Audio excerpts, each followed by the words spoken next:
Kalau kita ngomongin soal trading, apa sih yang kebayang di benak Anda? Mungkin santai di pantai, laptop kebuka, terus uang ngalir gitu aja? Kelihatannya keren ya, tapi kenyataannya seringkali jauh banget dari itu. Nah, di sini kita bakal bongkar habis-habisan mitos-mitos trading yang paling sering kita dengar, dan kita lihat apa sih realitas di baliknya. Yuk, kita mulai. Coba deh lihat angka ini, 90%. Angka ini, jujur, serem banget. Ini artinya 9 dari 10 trader pemula itu kehilangan uangnya di tahun pertama mereka. Gila kan? Kenapa bisa gitu? Nah, seringnya karena mereka terjebak sama mitos, bukan realita.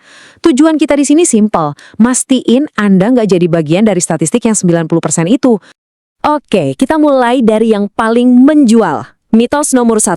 Trading itu jalan pintas buat cepet kaya. Tahu kan ide di mana kita bisa sulap modal kecil jadi miliaran dalam semalam? Wah, ini umpan paling maut yang sayangnya paling banyak bikin pemula nyangkut. Nah, disinilah fantasi dan kenyataan itu tabrakan. Mitosnya kan bilang, kita bisa untung gede dalam semalam, kayak roket meluncur ke bulan. Tapi, realitanya, trading yang beneran itu lebih kayak lari maraton, bukan lari sprint. Jadi, ini bukan soal ngejar satu kemenangan jackpot, tapi soal ngebangun keuntungan pelan-pelan, konsisten, dan terus-menerus. Terus, target yang realistis itu kayak gimana sih? Gini deh. Trader profesional itu biasanya ngincer pertumbuhan 5-10% aja sebulan. Mungkin kedengarannya kecil ya, tapi jangan salah, ada yang namanya kekuatan compounding atau bunga berbunga. Jadi, keuntungan Anda itu nanti bakal menghasilkan keuntungan lagi, lama-lama jadi bukit. Makanya, kalau ada yang nawarin profit 50% atau lebih sebulan, hati-hati, itu red flag gede banget. Ingat, trading profesional itu soal pertumbuhan, bukan sulap. Lanjut ke mitos kedua, ini yang sering bikin orang jiper buat mulai. Kebayang nggak sih trader di film-film? Jenius, dikelilingi 6 monitor, angka lari-larian di mana-mana. Seolah-olah kita harus jadi ahli matematika dengan IQ setinggi langit buat bisa sukses. Tapi beneran gitu? Jawabannya, enggak sama sekali. Kenyataannya, yang dibutuhin itu bukan IQ dewa, tapi skill yang bisa dipelajari. Kuncinya cuma 2, disiplin buat ngikutin rencana, dan manajemen risiko yang super ketat buat jagain modal. Jadi fokusnya geser nih, bukan lagi sepintar apa kamu, tapi jadi sedisiplin apa kamu. Nah ini dia intinya, yang bikin trader sukses itu bukan jumlah layarnya, tapi mentalnya yang sekuat baja. Kemampuan buat tetap tenang, nempel sama rencana, dan bikin analisis yang berkualitas. Percaya gak? Banyak banget trader paling untung di dunia kerjanya cuma pakai satu laptop doang. Jadi jelas kan, kualitas analisis itu jauh lebih penting daripada kuantitas layar. Mitos ketiga, pencarian Holy Grail. Ini nih, banyak banget pemula yang buang-buang waktu dan uang buat nyari satu strategi ajaib. Satu indikator sakti atau satu robot trading yang katanya nggak pernah kalah. Profitnya 100%. Pertanyaannya, emang ada yang kayak gitu? Jawabannya singkat. Nggak ada. Dan ini konsep yang super penting buat dipahami. Rugi itu adalah bagian dari bisnis. Anggap aja kayak ongkos. Restoran kan harus bayar buat beli bahan makanan. Nah, trader juga harus membayar kerugian sesekali sebagai biaya operasional. Ingat, kita ini main probabilitas, bukan main tebak-tebakan pasti. Kuncinya tuh ada di sini, di manajemen risikonya. Tujuannya itu bukan buat menang terus, bukan buat nggak pernah salah, sama sekali bukan.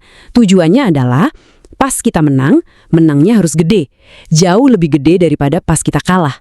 Bayangin deh, Anda bisa aja salah 6 kali dari 10 kali trading. Tapi selama 4 kemenangan sisanya itu cukup besar buat nutupin semua kerugian tadi, dan bahkan masih ada sisa untung, nah itu artinya Anda trader yang sukses. Itu dia inti dari manajemen risiko yang pintar. Oke, mitos nomor 4. Ini mungkin yang paling sering kita dengar. Trading itu kan judi. Katanya sih cuma tebak-tebakan harga mau naik atau turun. Nggak ada bedanya sama main di kasino. Coba, mari kita bedah bareng-bareng, bener nggak sih anggapan ini? Beda utamanya tuh di sini. Kalau judi, itu murni untung-untungan. Nggak ada proses analisis yang bisa diulang. Hari ini menang, besok bisa kalah telak. Nah, kalau trading yang profesional, itu semua tentang analisis. Kita menganalisis data, statistik, dan probabilitas buat dapat yang namanya edge atau keunggulan di pasar. Jadi, apa aja sih yang bikin trading itu bukan judi? Pertama, trader profesional itu punya edge statistik dari strategi yang udah diuji. Mereka tahu dalam jangka panjang kemungkinan menangnya lebih besar. Kedua, tiap keputusan itu ada dasarnya, bukan asal tebak. Dan yang paling penting, ada jaring pengaman, yaitu manajemen risiko. Jadi jelas ya, ini bisnis yang terukur, bukan main untung-untungan. Oke, kita udah bongkar mitos-mitos dari luar. Sekarang, waktunya kita ngintip ke dalam. Ada beberapa kenyataan pahit, kebenaran yang jarang diomongin soal profesi ini. Ini soal harga yang harus dibayar buat dapat kebebasan yang katanya ditawarin sama trading. Ini mungkin bakal bikin kaget ya, tapi trading yang beneran itu sebagian besar ngebosenin. Serius, ini bukan soal aksi tiap detik, adrenalin yang terpacu. Justru kebalikannya, sebagian besar waktu kita itu dihabiskan buat nunggu dengan sabar sampai momen yang pas, yang sesuai sama rencana kita itu datang. Kalau Anda ngerasa trading itu seru dan bikin deg-degan terus, wah kemungkinan besar Anda lagi berjudi bukan trading. Kenyataan selanjutnya, trading itu capek banget. Tapi bukan capek fisik, melainkan capek mental. Musuh terbesar Anda itu bukan pasar loh, musuh terbesarnya adalah diri Anda sendiri. Perang terus-terusan ngelawan ego, ngelawan serakah pas lagi untung, dan ngelawan takut pas lagi rugi. Ini benar-benar perang batin yang nguras energi mental tiap hari. Terus gimana dong dengan iming-iming kebebasan, kerja dari mana aja? Oh, kebebasan itu ada harganya, dan harganya nggak murah. Harganya adalah disiplin yang super ekstrim. Nggak ada bos yang ngawasin. Justru itu masalahnya. Anda harus jadi bos paling galak buat diri sendiri. Itulah harga yang harus dibayar buat sebuah kebebasan sejati. Ada satu kutipan yang menurut saya ngerangkum semuanya dengan pas banget. Trading itu sulit bagi mereka yang malas belajar, tapi sangat menjanjikan bagi mereka yang menganggapnya sebagai sebuah profesi yang serius. Jadi pada akhirnya, sukses di trading itu bukan soal hoki atau soal jenius, tapi soal mindset, soal profesionalisme, dan soal dedikasi buat memperlakukan ini sebagai bisnis yang serius. Nah, kita udah lihat bareng-bareng antara mitos dan realitasnya. Sekarang pertanyaannya kembali ke Anda.